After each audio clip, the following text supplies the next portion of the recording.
Creating a trust is very common in a marriage to protect the assets for estate planning purposes.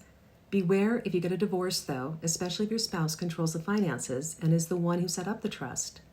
I was trained as an attorney and practiced law very part-time for a couple of years before I started having children.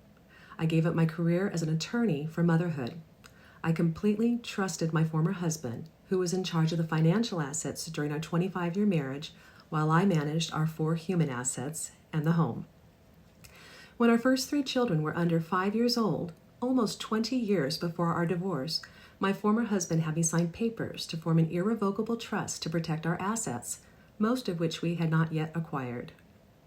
I didn't read the papers because I was busy raising kids, and I completely trusted my former husband and thought he had my best interest at heart. Back then, I did not know that people use trust as a way for divorce planning too, especially for an unsuspecting spouse.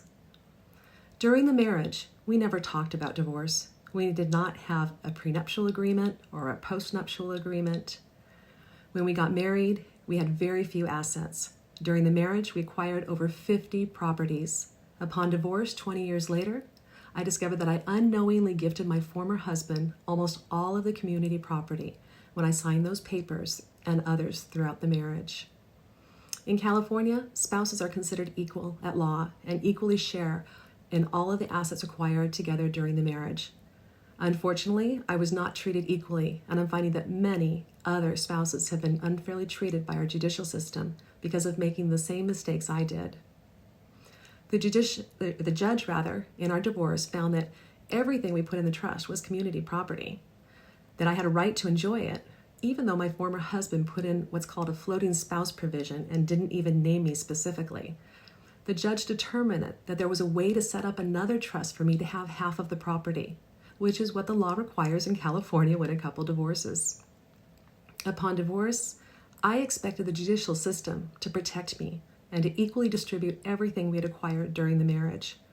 Unfortunately, the judge did not make a ruling that my former husband must share the property, so he did not. There is a major loophole in our legal system so that one spouse who does have control of all the finances can potentially take everything from the other spouse, like what happened in my divorce. We're learning more and more every day that people don't always do the right thing. There are so many people who are motivated only by money and not the golden rule. I'm on a mission to protect the sanctity of marriage and to change what needs to be changed to protect spouses like me. I'm on a mission to educate people, especially women, to first, be active in your finances during your marriage and know your assets. 2, read every document before you sign it, understand it, get legal advice if you need to. 3, plan for what happens to your assets if there is a divorce, especially when almost 50% of marriages end in divorce today. And 4, we need to change the law so that the intent of the legislature is executed in the courts and spouses are treated equally, especially in a long-term marriage with children.